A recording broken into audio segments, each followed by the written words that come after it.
happened, poor people were dying at a rate already of 800 people a day before COVID. If you went to a funeral every single day, it would take you 600 years to attend all the funerals of the people who will die from the ravages of policy violence, poverty, and low wages in America in just 1 year. It would take you 2 years and 19 days to go to all of the funerals of the people that will die today, and oftentimes silence. Nobody talks about this political genocide, but we are determined today to remember their death and be a resurrection of voting power and voice power like never before. Economic justice and saving this democracy are deeply connected. We, as a nation, must listen to the demands of the poor, who are pushing and will continue to push political candidates and elected leaders to lift from the bottom so that everybody can rise. We are the poor, the marginalized, and the underpaid. And we are taking one step forward to say that everybody has a right to live. Poverty is not the fault of those who are impoverished. It is caused by those who make the policy. There are over 135 million poor and low-wage, low-income people in this nation. The biggest block of potential voters by far is low-income, low-wage voters. I can't afford medicine. Sometimes I have to skip because of the cost. The farm worker community is tired of the violence imposed upon us by greed, exclusion, and denial of basic human rights. Those folk that represented by that casket, poor and low-wage workers who are the most moral people in this country because they go to work every day believing, even though going to work is hazardous to their health. I'm tired of working 70 to 80 hours a week and still not have money for the necessity of bills. I'm tired of getting sick and not being able to go see the doctor, having to make a choice to pay between rent or the light bill or food or clothes. You cannot claim to care about families and a culture of life and then do everything in your power to rob people of equal access to resources and to force them to live in poverty. Leadership of both parties have waged war on poor people and low-wage workers. And this government has treated people experiencing poverty, including their military families, with disdainful, deliberate, malicious neglect. So the truth is that my son died from poverty. We refuse to accept poverty as the fourth leading cause of death. The fourth leading cause of death in this, the richest country in the world. We march today for our children and the generations to come. And we need to do it with the loudest voices possible, the biggest actions possible. We will voice our demands and register our vote. When we stand up and when we stand together, things change. There is the electorate that is, and then there is the electorate that should be. 34 million eligible poor and low-income voters did not vote in 2016. If just 20% of those voters in swing states were mobilized around an agenda, they could change the political outcome of every election. So we're launching the most massive voter mobilization and turnout campaign in history of poor and low-wage voters, allies, and religious leaders.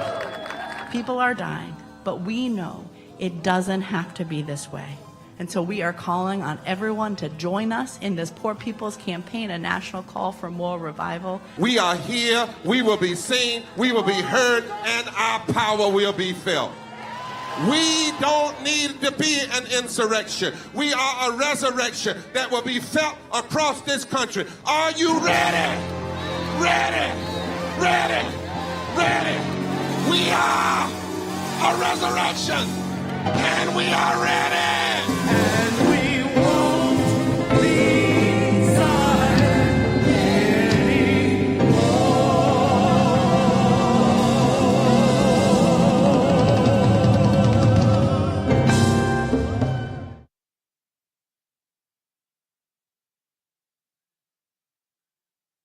Tonight, that is our cry.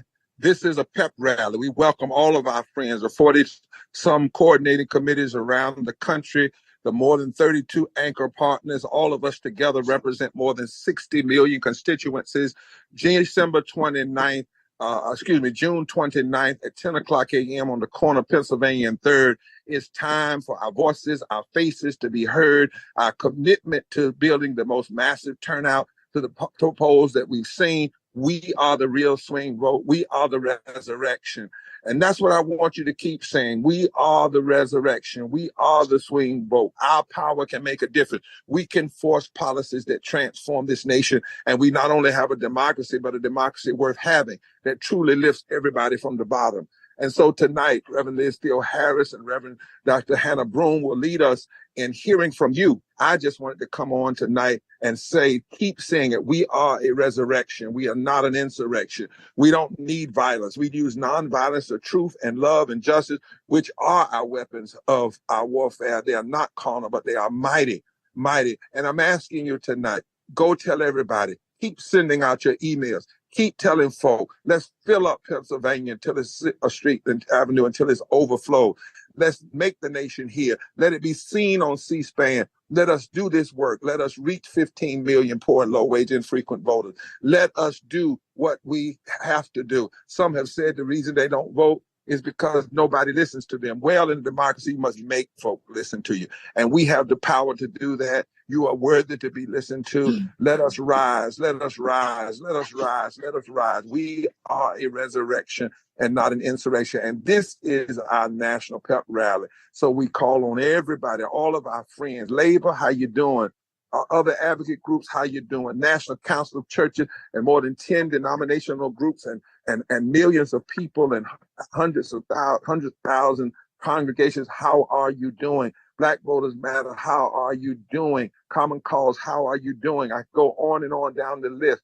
USSW, ASME, SEIU 1199, Poor People's Campaign, North Carolina, Kansas, Florida, Mississippi, Alabama, Wisconsin, Virginia, on and on and on. How are you doing? Well, I know how we're doing. We're coming together. We're standing together. We're moving together. We're speaking together. We're rising together. We're fighting together. And we will transform this nation together because the word quit isn't even in our vocabulary. We cannot allow 295,000 caskets to keep going in the ground or morgues to be filled with our own people, not for any reason that ought to be, but from the unnecessary, abolishable realities of poverty.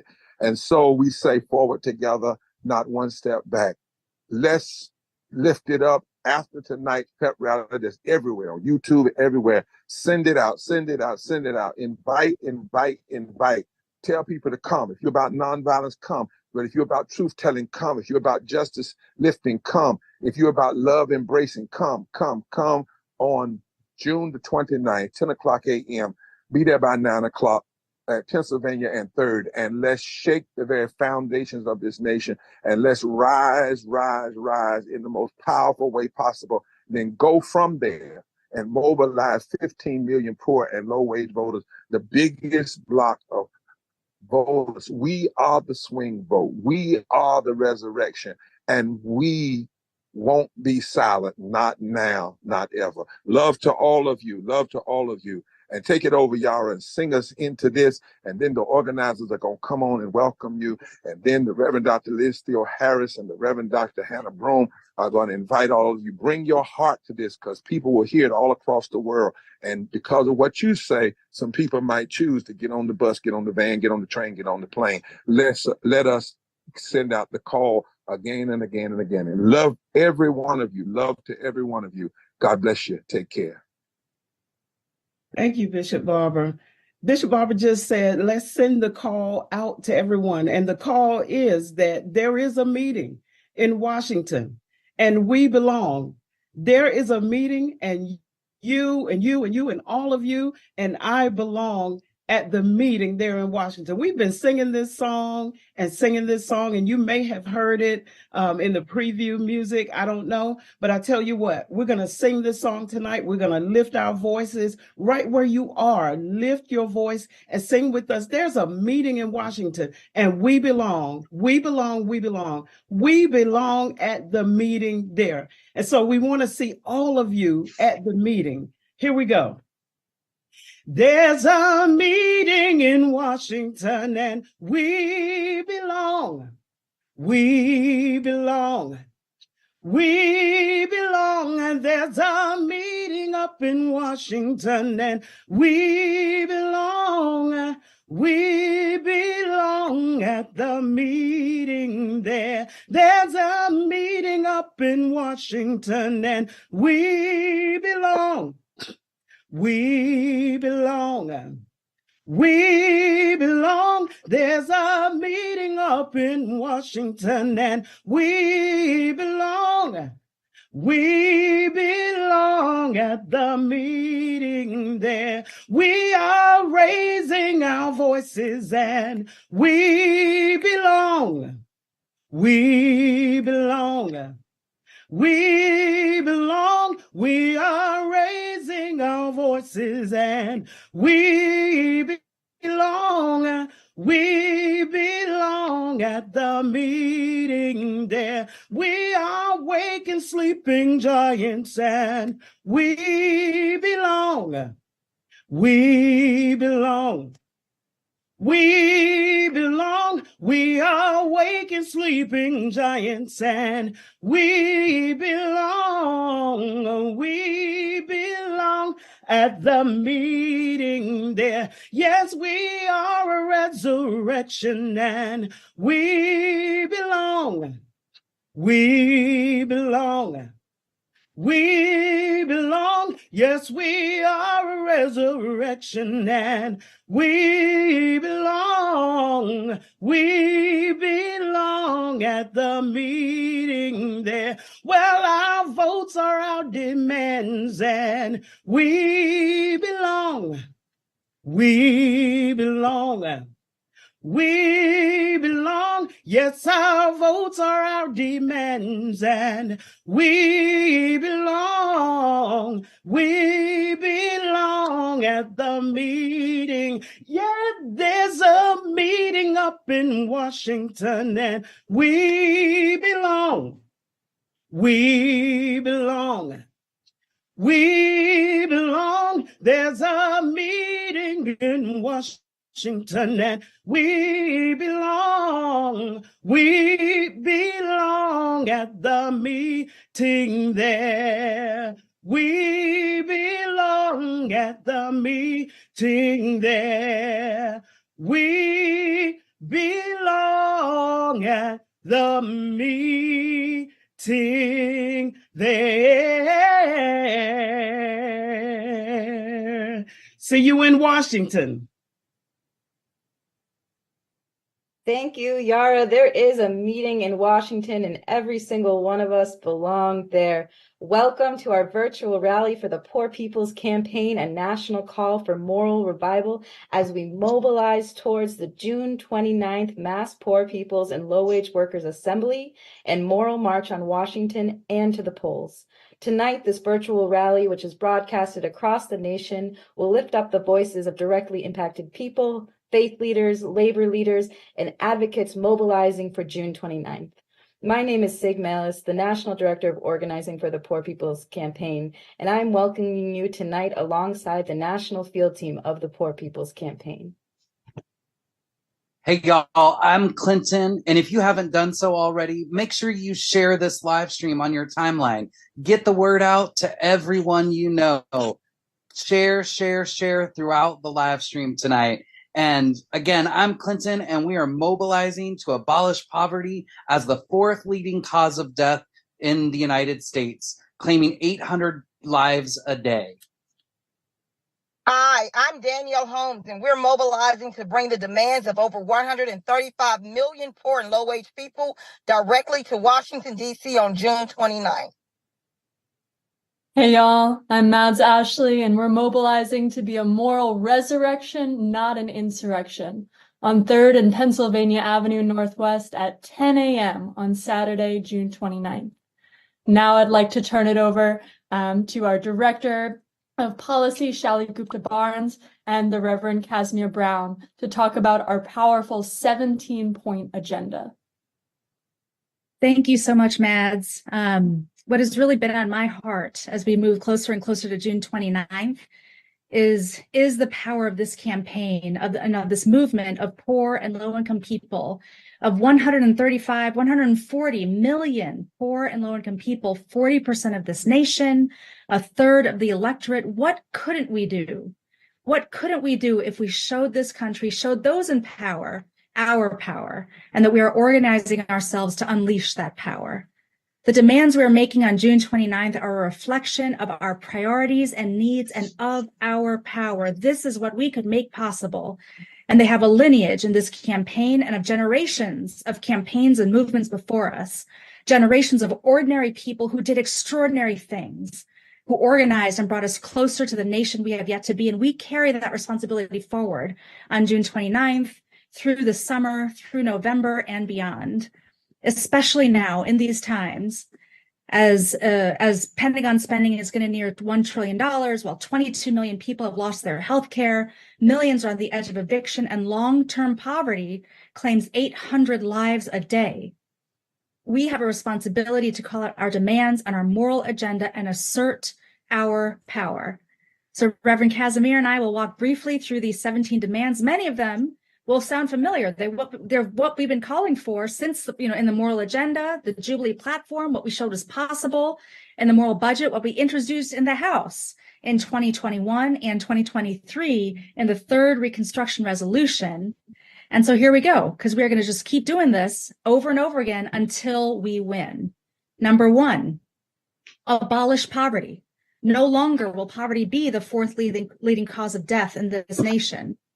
Number two, establish a minimum wage of at least $15 an hour, which will get us closer to what we need and is far, far overdue.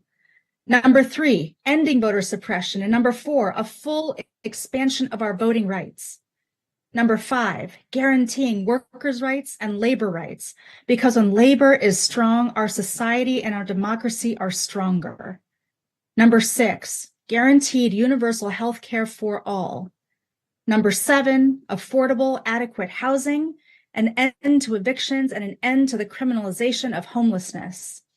And number eight, strong social welfare and safety net programs, the kind that we started to see during the pandemic, claiming them as the new normal, that we must build from to constitute a strong and robust net that can hold us all. Reverend Kaz.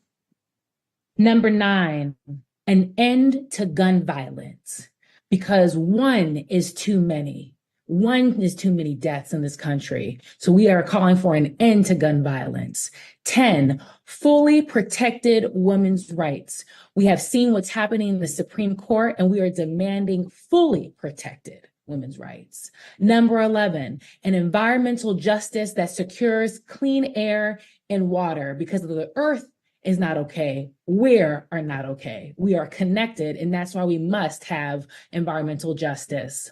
Number 12, justice for all Indigenous nations. Did you know that the Indigenous life expectancy is more than 10 years shorter than the U.S. average? That is unacceptable, and that is why we must have a full justice for Indigenous nations.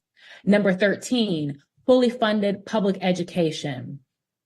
We have the U.S. Department of Education will receive $500 million less in this fiscal year. Unacceptable, while the Pentagon budget will increase by $27 billion. We must have fully funded public education. Number 14, just immigration laws. 68% of Americans believe immigration is good for the country. And more than 2/3 of people held in immigration detention have no criminal records. We need a change in the immigration laws. We need a just change in immigration laws. Number 15, addressing militarism and the war economy. We are standing for peace and not war. $21 trillion was spent on the war economy over the past 20 years. We need money directed for peace. That's why we're standing for peace and not war. Number 16, an immediate long-term ceasefire. War no more. We have too many that are being killed. We need to stop this immediately, and we're calling for an immediate, overdue long-term ceasefire. And number 17, an end to hate, division, and extremist political agendas in this country. And these demands demands. These 17-point demands is what we're calling for any elected official who wants to run in this country, that they address these demands, that they have a stance, a strong stance on these demands. And we're saying that all of them must be met. And we're going to keep pushing until we win, because we know we have the power of the people on our sides. We do indeed have the power. And thank you to Reverend Casimir Brown for reminding us of that. I'm Reverend Dr. Liz Theo-Harris, co-chair of the Poor People's Campaign. It is powerful to be with everyone this evening. Thank you to this Poor People's Campaign and all of our partners, the unions, the organizations, the congregations, the denominations, the faith groups that are coming out and coming out strong. We, as we've heard, there's a meeting in Washington, and we're going to be there because we are going to come together, because poor and low-wage workers have the power with their voices and their votes to shift the politics of this nation, because poverty is a leading cause of death in this richest country in the world, and we won't be silent or unheard anymore. We're come together because we have the material resources to lift the load of poverty, to enact all of those powerful 17 policy demands. But somehow our nation, our elected officials lack the political will or moral consciousness to do so. So we are going to make them hear us. We are going to make them do it. We go election to election. No one talks about poverty in our political discourse. The poor have become a four-letter word, but we make up a third of registered voters, the biggest voting bloc in our electorate. And so we are coming together, and I want to pass it to my colleague, Reverend Dr. Hannah Broome, to tell us about more about coming together. Hello, I am Reverend Dr. Hannah Broome. We are in this presence, our presence in this virtual space, spanning the country, is a testament of our unwavering commitment to the Poor People's Campaign. This campaign is not merely a movement, but a moral call to action, a comprehensive agenda to address the systemic injustices and inequalities that affect our society. We're gathered here because poverty demands our moral attention and our collective action. We are gathered here in this virtual space because the 17 points demands are interlocking injustices that demand our moral attention and our collective action. Together, let us rise to meet these challenges with the urgency they require, for our work is far from finished in November. It continues 365 until poverty is abolished. Together, we can lift from the bottom so everyone rises. Let us march forward with determination and hope, knowing that our collective efforts from faith leaders, from moral leaders, from impacted speakers, from partnerships, from those that are gathered together here in this space and across this country, paving a way for a just and equitable society. Now more than ever, we need to come together. We stand united in our commitment to justice, equity, and moral integrity, how we treat one another. Let us push forward with resolve and determination, knowing that our efforts are paving the way for a brighter, more just future for all. Our purpose is clear and urgent: to address and abolish the systemic injustices that plague our society, starting with poverty, which tragically stands as the fourth leading cause of death in the United States. Together, let us stand together in solidarity for the sake of all humanity. Our diverse faith traditions, our diverse economic situations compel us to act together against these injustices that harm our brothers and our sisters, to speak up for the voiceless, and to support the millions of poor and low-wage workers across this country. There's a meeting here in Washington, and you belong. Join us June 29th in DC. And now it is my distinct honor to get to introduce some of the powerful testifiers, organizations that are here at this rally. Will be there in the numbers in Washington, D.C. on June 29th. And so I'm going to give it a shout out and a shout up to our first speaker. I want to introduce Reverend Terrilyn Curry Avery from the Martin Luther King Community Presbyterian Church in Massachusetts. It is powerful to have you with us this evening, Reverend, and tell us what we got to do. Well, as you said, Liz, I'm the Reverend Dr. TLC, as I call myself, from Springfield, Massachusetts. I pastor a church there, but I live in Connecticut. And there's a scripture that says, "For I was hungry and you gave me food. I was thirsty and you gave me something to drink. I was a stranger and you welcomed me. I was naked and you gave me clothing. I was sick and you took care of me. And I was in prison and you visited me." This passage reminds us of our collective responsibility to care for the least of these. And I wonder, are we doing a good job with that? As a Presbyterian pastor, I'm excited that we've kind of taken on this Matthew 25, but all too often I hear Christian folks talk about being missionaries in other countries. We don't have to go to other countries. There are poor people here. And as I said, I'm from the state of Connecticut, so I want to give you a few stats. Between 2018 and 2020, 1.2 million Connecticut residents were poor or low income, accounting for 34.5% of the state population.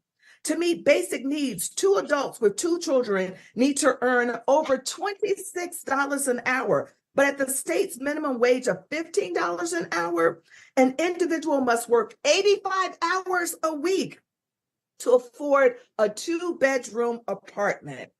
200,000 people are expected to lose Medicaid by March 2024. So that's already passed due to the end of pandemic protections. Connecticut's average life expectancy sunk between 1.9 years between 2019 and 2020.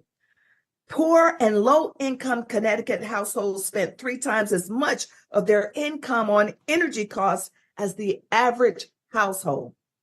Here's what I need us to understand. The homeless and the poor are not just faceless statistics. They are our neighbors, our fellow human beings. They are individuals who, like us, deserve dignity, compassion, and opportunity. Our concern for the homeless and the poor is not just a moral imperative. It is a reflection of our values on society.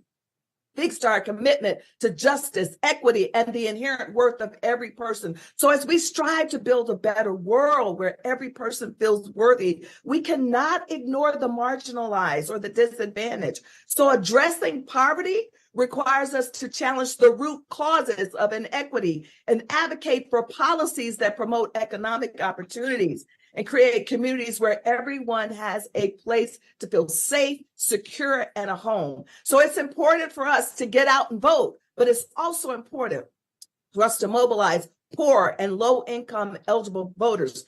In Connecticut, that is 612,317 individuals who make up 19% of the electoral college, This is serious business. And these individuals have to know that their votes matter and that their voices matter. So I'm going to invite you to go out and to galvanize and tell everybody you can to join us on June 29th, 2024 at 10 o'clock for the Poor People's Campaign. We are a resurrection, not an insurrection. Forward together, not one step back. Amen. Amen. And indeed, people's voice and votes matter. I want to go right to our next speaker, a tri-chair for the Pennsylvania Poor People's Campaign. I want to bring to you Tammy Rose. Thanks so much for being with us. What's your message today? Yes. So my name is Tammy Rosing. I'm a member of Poor People First PA and the National Union of the Homeless, and the tri-chair of the Pennsylvania Poor People's Campaign, a national call for more revival. I live in Lancaster County, the South Central region, referred to as the Bible Belt of PA. I work at a homeless shelter, and I live paycheck to paycheck. Since April 2023, 23 million people in the United States have been cut off of Medicaid. And despite Pennsylvania being a Medicaid expansion state, over 900,000 people have already lost their health care. I am one of those people. I am currently fighting to reinstate my Medicaid with the support of the Nonviolent Medicaid Army. I have healthcare issues that are going unaddressed, and I'm scared of what will happen, and I know I'm not alone. I am also in a housing crisis. Earlier this year, my husband and I were homeless. It took us 4 months to secure another apartment, and that was with a lot of support from many people in our organization. We are now one of over 50% of all renters who are struggling to pay rent in this nation, and homelessness continues to rise as the National Union of the Homeless grows. The day after our mass gathering in Washington, D.C. on June 29th, the shelter where I work will permanently close, leaving dozens of people without a safe place to rest at night and workers who will be out of a job, facing homelessness ourselves.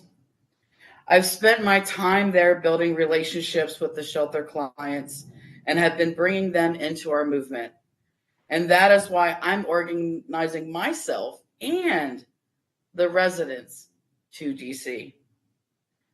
Medicaid cuts and homelessness are the result of policy violence by those in power. We need to build power to stop these injustices. So mobilize with us to Washington, D.C., June 29th, and then join us as we continue to organize for systemic change, because we only get what we're organized to take. Thank you so much, Tammy. Indeed, we're reminded that we are building power and we must build power. And we will be there in the numbers to fight for Medicaid, for healthcare, for housing, and for everyone's rights. It's now my distinct honor to introduce Summer Keller from the Communication Workers of America, a labor union that is building and organizing and strong in our country, that reminds us that when we fight, we win. So thank you so much and welcome, Summer. Thank you so much for the welcome, and I'm happy to be here with everyone. My name is Summer Keller, and I work for a federal call center in Hasburg run by a giant government contractor by the name of Maximus. I'm here because my coworkers and I are building our union to demand an end to the surprise layoffs, low wages, and unaffordable health care that Maximus offers us. Like so many of us, I'm a mother and the primary income earner for my family. The work that we do isn't easy, and the working conditions at Maximus make it even harder for us to support our families. Our unaffordable health care at Maximus creates problems for both me and my children. My daughter needs testing for dyslexia because she's having issues at school, but I can't afford the test, and I can't afford to have my daughter on my insurance through Maximus, so I have to resort with Medicaid, which doesn't cover the test. And with the low wages at Maximus, I can't afford to pay for it out of pocket. It shouldn't be a luxury. Like many of my coworkers, I help people connect to affordable health care while my family can't afford their own health care. In Mississippi, if there are two adults working in a household with 2 children, both of them would need to make more than $21 an hour to cover basic living expenses. For a single parent with 2 children, that would be more than $38 an hour. My coworkers and I aren't paid anything close to a living wage. The poverty here in Mississippi is no secret. We get ranked last in everything in Mississippi except for poverty, where we rank number 1. My coworkers and I are not willing to accept this any longer. We got angry, we got organized, and we walked out. Last November, more than 700 of us went on strike, which was the largest federal call center strike in history, and we're winning. Since we started organizing, we've seen our wages go up, our healthcare costs go down. And in our fight, we say when we move, they move. While Maximus may be a huge federal contractor, there's great power and resolve in my coworkers because of our families and the communities that we come from. We resolved to join the Poor People's Campaign on June 29th in our nation's capital to continue to tell Mississippi workers' stories, Together, we know that we will win when we stand up and take action to demand justice. When we move, they move. Forward together and not one step back. Thank you, thank you, thank you. Indeed, forward together, not one step back. It is, I hope people heard that. You have folk working at call centers, connecting others with healthcare that they cannot provide for their own families, but folks are organizing and striking and organizing and uniting, and we will be there and we will stand up with those Maximus workers. It's now my honor to introduce a dear sister and friend that we have been in the streets and in the rooms and in the meetings with for many years. I want to bring to you all with a powerful message, Virginia K. Solomon, Common. Hello, everyone. My name is Virginia K. Solomon. I am the president and CEO of Common Cause, and I am here on behalf of our 1.5 million members around this country who are saying forward together, not one step back. We are going to show up and show out on the 29th. Let me tell you, this moment is so important because we are coming together across racial lines, across economic lines, across language barriers and everything else to say we stand in solidarity. And I want to just lift up the beautiful people on this call this evening. I mean, telling your story takes courage. And I will just say how much I admire you. I admire you for everything that you are doing. Thank you, thank you, thank you. This is what America looks like. This is what democracy looks like. And I want to remind you, not only are we fighting against poverty, we are fighting for every person in this country together, so that we can have the country, the future that we want. And we are tired of politicians not responding to us. And so guess what? We're not asking anymore. We are telling them. And I want to remind everybody that this election is not about any one candidate. It's not. It's about the future of our country. It is about the future of us, our children, our grandchildren. And we are inviting everyone to join us. We are inviting you because we also know that many people never invite or ask for your vote.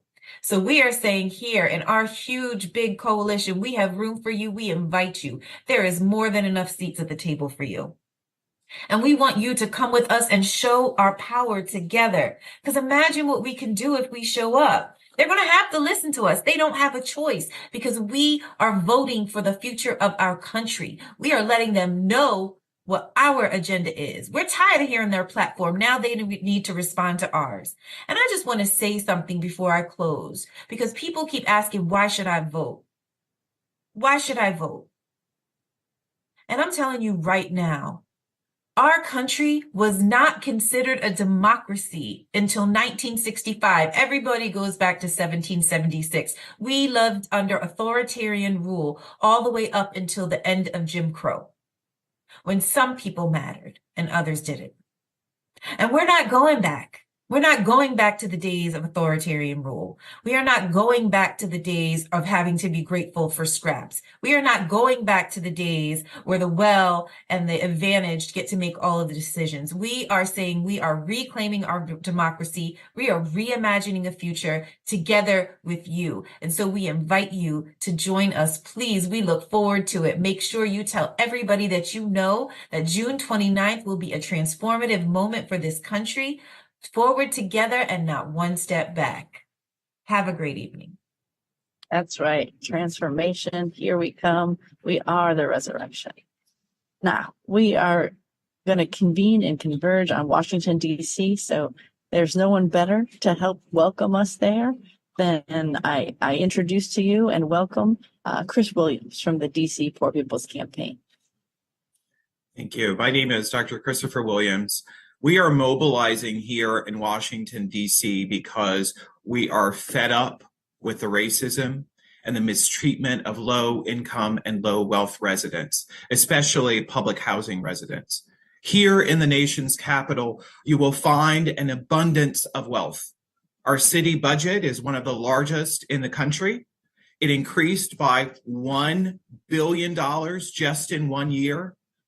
But the trillions of dollars that DC has spent on sports stadiums and massive redevelopments have not produced major gains in equity. Washington, D.C. remains a city of deep disparities in health and wealth and education and opportunity. D.C. has the distinction of being the top U.S. city for Black gentrification and displacement in the 21st century. The difference in life expectancy between the richest and poorest neighborhoods is 20 years. Residents in public housing are subjected to slumlording and ghettoization. For years, the Housing Authority allowed drug houses to flourish. Those in private housing, like myself, have seen declining housing quality while our costs go up because landlords do not see a need to maintain public health and safety when they are about to sell. The gentrification economy has a strong and mighty grip on the city, ushering in a new era of urban renewal. Those who can afford these high rents are welcomed with open arms, while low-income families and Native Washingtonians see rising costs and diminished opportunity. Poverty concentration is increasing in historically low-income neighborhoods. Housing instability and food insecurity are the two major reasons for DC's high truancy rate. The chronic absenteeism rate last school year was 43%. Students are struggling in basic reading and math. If you believe that we can have more equity and justice in this country, I encourage you to join us on June 29th. To our young people in high school and college, I say to you that you have a reason for optimism. Despite our broken politics and our broken systems, you have the power to change things. So please join us. Indeed, the power to change things. And I know people are going to be sharing it. So next, I want to introduce John Cavanna from the Institute for Policy Studies, a key partner who has helped to footnote our struggle, helped us to not just curse the darkness, but to shine a light on what's possible in terms of the policy. So John, thank you so much for being here. Thanks so much, Reverend Liz. Can't wait to be in the streets of DC with you and everyone who's with us here this evening. My name is John Cavanna, and I anchor the team at the Institute for Policy Studies that has been honored to work with the Poor People's Campaign since 2017 on everything from the state fact sheets to congressional briefings to the remarkable Poor People's Moral Budget that Attorney Shalley mentioned earlier. Please come to IPS and to DC on June 29th, because it will take tens of thousands of our voices together to convince the US Congress to hold hearings and to schedule votes on the life and death issues of winning a living wage for all, on expanding voting rights and Medicaid, and on so much more. As the Poor People's Campaign constantly reminds us, our movements are weakest when we act alone, when we allow ourselves to be divided by issue, by race, by gender, by income.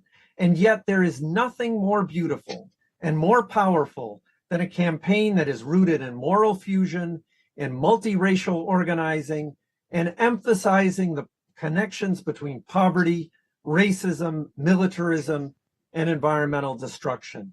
A movement that isn't afraid to call out genocide or to expose the billionaires who have profiteered from the pandemic. IPS looks forward to welcoming you all to DC on March 29th. Thank you.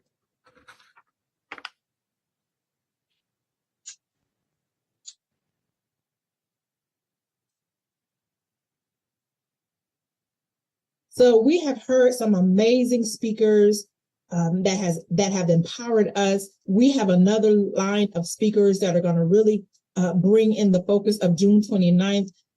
Getting out the vote is important. Being at June 29th, being in DC at 10 a.m. is important. Connecting these interlocking injustices is important. Abolishing poverty is important. You've heard all of those. And so now we have another group that is going to come and continue on in our messaging. Ishana Gaston is a USSW advocate member, and they're going to come and give their testimony. Next, we will have James Jackson, who is the Alabama PPC, in that order.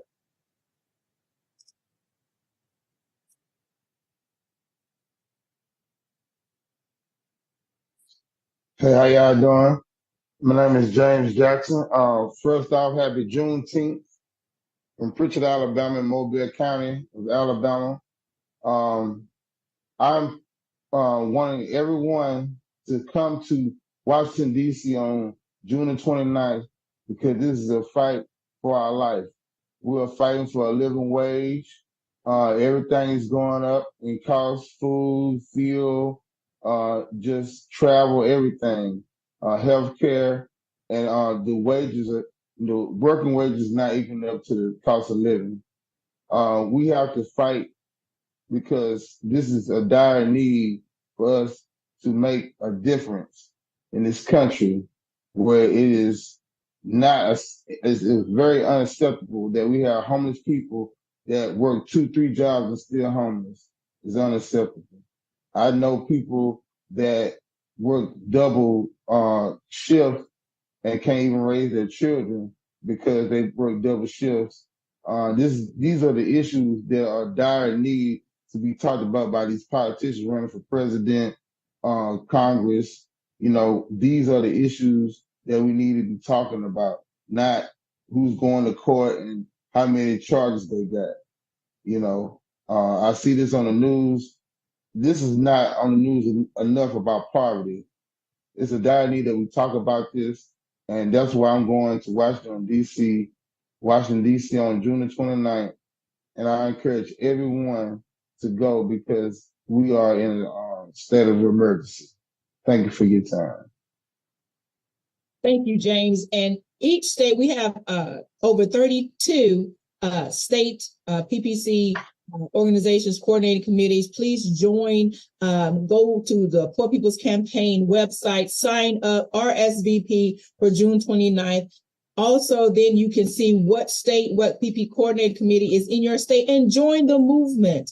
Join this power group, join this connection. Next, we will have our North Carolina Faith Tri-Chair, Reverend Wayne Willem, who will come as a moral leader to tell us why he's mobilizing for June 29th.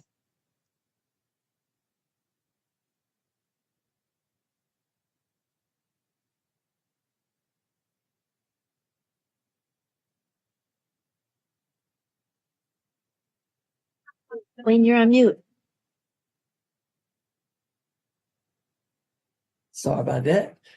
I am Wayne Wilhelm. I'm Tri-Chair of North Carolina Poor People's Campaign, along with George Friday and Reverend Rodney Sadler.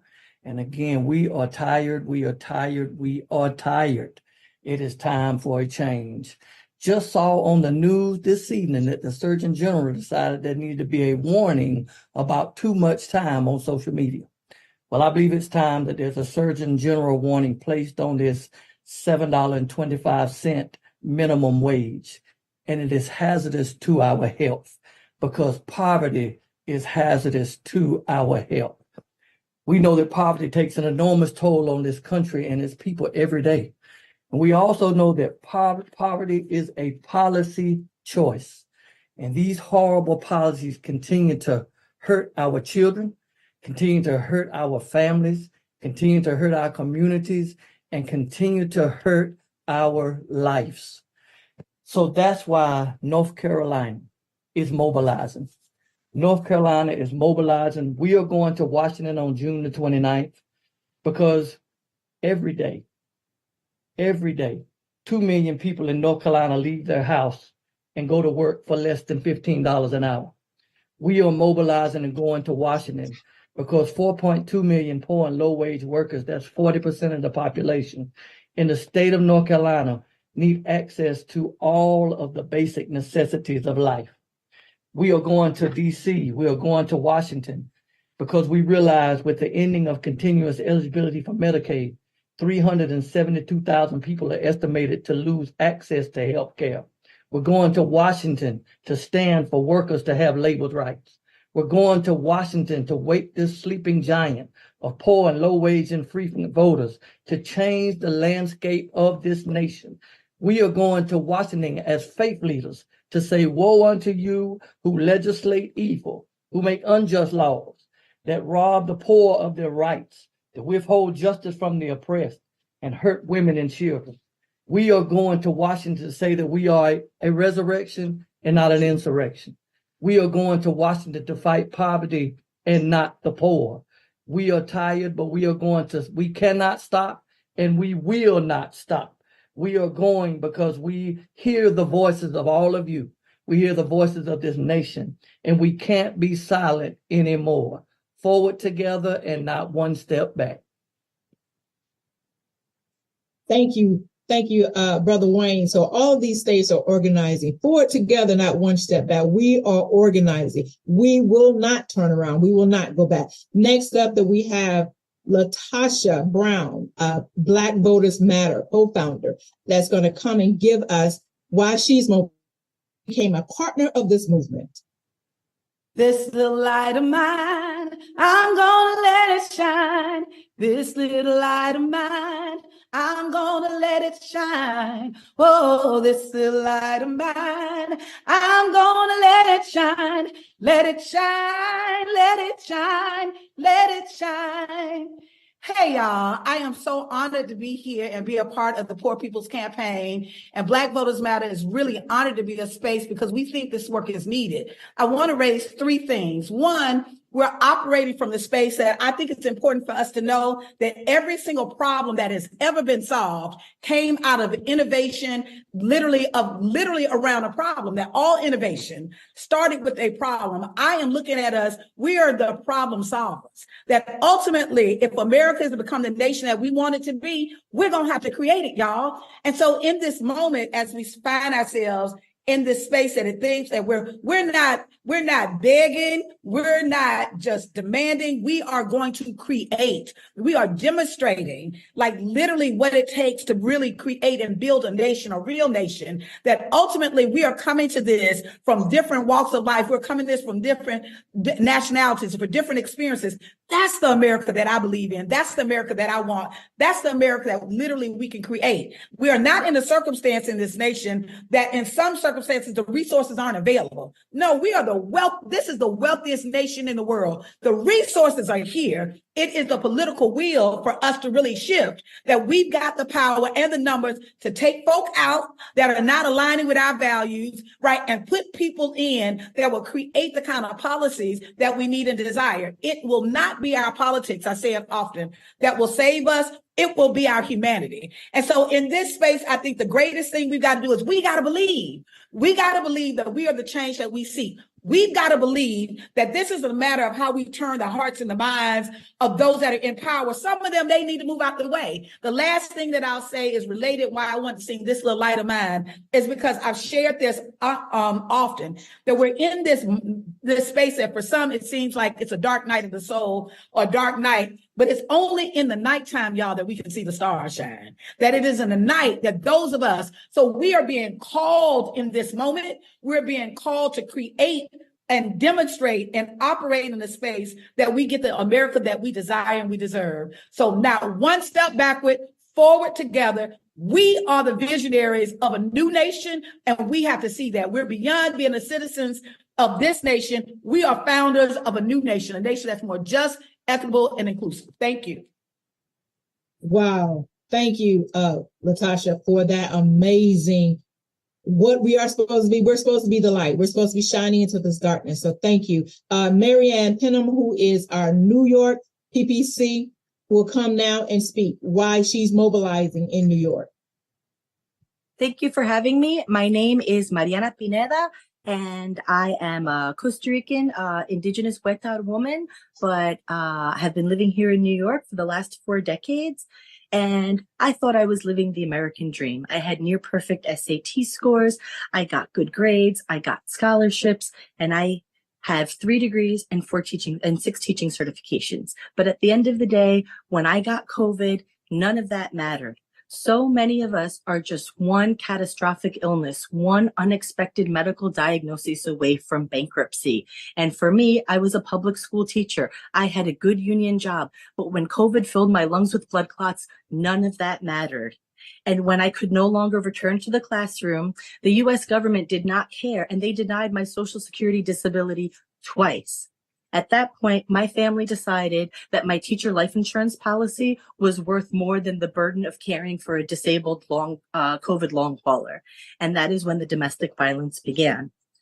Unfortunately, there are no handicapped accessible domestic violence shelters on Long Island.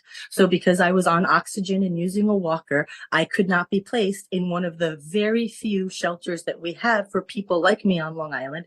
And instead, my autistic son and I were placed in a regular shelter. For 2 years, we were homeless, even though I had all of these degrees and all of these certifications, because at the end of the day, you are only valuable to this society when you are able-bodied and able to produce a profit. And my own biological family turned its back on me, but my movement family, the Poor People's Campaign, was there for me and protected my son and I while we were in the shelter. And they were the ones that helped us raise the money to get out of the shelter when we finally got our Section 8 voucher. And so I am asking you to join me, join my son in DC, get on the bus to freedom, because our movement family is the people who truly care about disabled people, homeless people. So I ask you, please get on the bus and meet me down in DC. Wow, such a powerful testimony of resilience. That is what this movement is made of. Such a powerful testimony. Thank you. We will now have Robert Weissman, who is a public citizen, that is going to come and speak and give his testimony.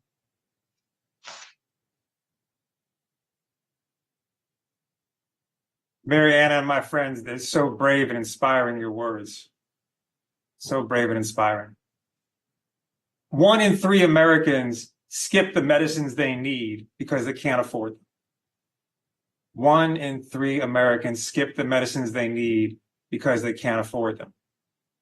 The United States federal government pays in part for the development of pretty much every new medicine that's introduced on the market. The United States also pays more than any other country on the earth for medicines. So we pay for the invention and we pay more than any other country. And as a result, 1 in 3 people skip the medicines they need. Why is that? There are 1,800 lobbyists working for Big Pharma in Washington, D.C. That's about 4 for every member of Congress. 1,800 lobbyists working for Big Pharma. They have the ears of Congress. Not on June 29th. Not on June 29th.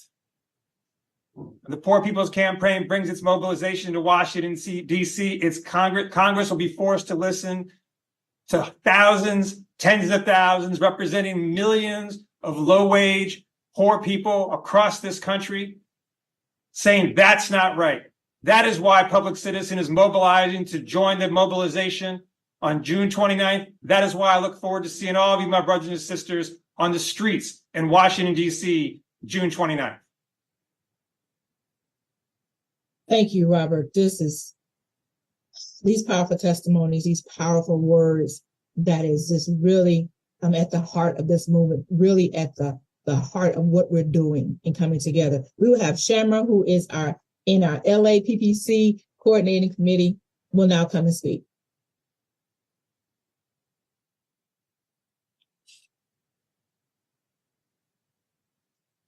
Hello, good evening, everyone. This is Shamira Levine Davy with Rise St. James, Louisiana, calling you from Louisiana. Matthew 18:20, where 2 or 3 are gathered, there I am with them. We are going to pack this city, DC. We need everyone there to show up in those numbers. We're going to be way more than 2 or 3. And if God is with us while we're there, you know he will be with us during this march. I am so grateful to be here to tell you guys this. But let me explain this to you quickly. There is no such thing as coincidence. If you are alive today, it is for a reason. Your work is not yet done. That's why you woke up this morning. And this call has come across your timeline, has come across your email, has been told to you by somebody. It's because you're meant to be there. We need you. We need you to show up on June 29th to this rally. It is a matter of life or death. The poor are the most unprotected and sacrificed people in this world. One more time. The poor are the most unprotected and sacrificed people in this world. Climate change will hit the impoverished worse than any other demographic. We cannot wait. We cannot stop. Join us on June 29th in DC. I know that you are tired. Baby, I'm tired too. But even though I'm tired, I'm fired up. I'm tired, but I'm fired up. Meet me in DC on June 29th. Thank you. Thank you, Myra. Thank you all for your powerful words and focusing us on what we're going to be doing. There's a meeting in DC on June 29th. Meet us there. I will now turn it over to Reverend Dr. Liz Theoharis, the co-chair for the Poor People's Campaign. Well, we have already heard our call to action. We have heard it from every speaker, every testifier, every organization, every Poor People's Campaign committee this evening. It's to join us at 3rd and Pennsylvania at 10 a.m. on June 29th. It's to join this moral resurrection. It's to wake the sleeping giant of poor and low-wage workers and voters. It's to stand up for healthcare, to stand up for housing, to stand up for living wages, to stand up for peace, to stand up for clean air and clean water, to stand up for those 17 policy agenda points, because we're a new and unsettling force. We are powerful. We are a new and unsettling force, and we are here, and we're going to hear from the very people, the very organizations, the labor unions, the religious congregations that are awakening the consciousness of the nation, enlivening the electorate of poor and low-income voters. And so I'm going to pass it back to our powerful field team, who's going to do the roll call of the states that are here in the numbers as we prepare to march in Washington, D.C. and be there. 12 minutes.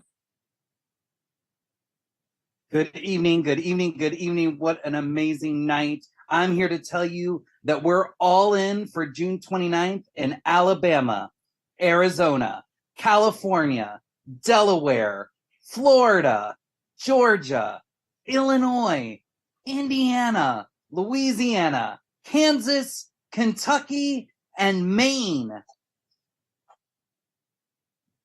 Hello. We are all in for June 29th in Maryland, Massachusetts, Michigan, Minnesota, Mississippi, Missouri, Nebraska, New Jersey, New York, North Carolina, Ohio, and Oklahoma. And last but certainly not least, we are all in for June 29th in Oregon, in Pennsylvania, in Rhode Island, in South Carolina, in Tennessee, in Texas, in Vermont, in Virginia, in Washington State, in Washington, D.C., in West Virginia, and Wisconsin. We will see you in D.C.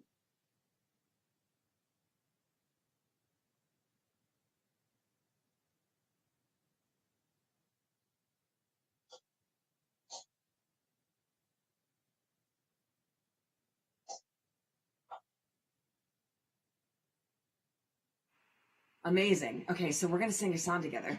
So this song, Everybody's Got a Right to Live, has been a central message of the Poor People's Campaign since 1968, when the Reverend Frederick Douglass Kirkpatrick and Jimmy Collier sang it in Resurrection City. When we launched the campaign in 2018, we revived the song and used its power to connect our movement across the country. So the words that we're singing today, and please sing with me no matter where you are everybody's got a right to live. We sing poverty no more. We want justice for the poor.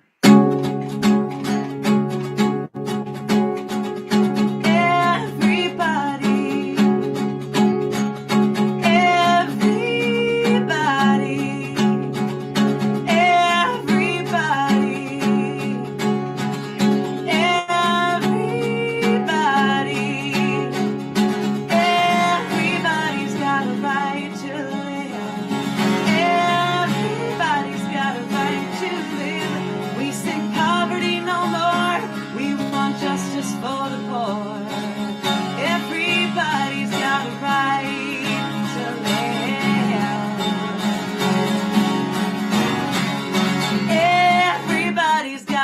right to live. Everybody's got a right to live. We sing poverty no more. We want justice for the poor. Everybody's got a right to live. Everybody's got a right to live.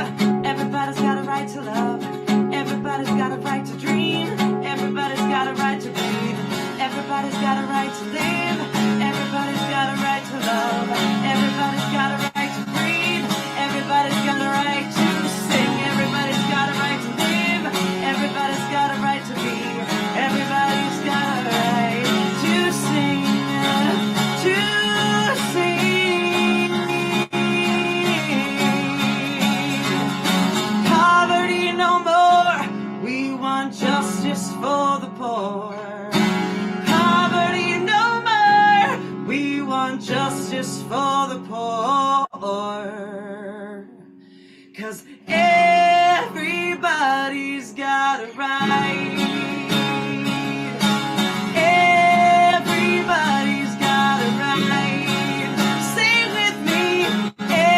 Everybody's got a right. Everybody's got a right to live. To live. Forward together, family.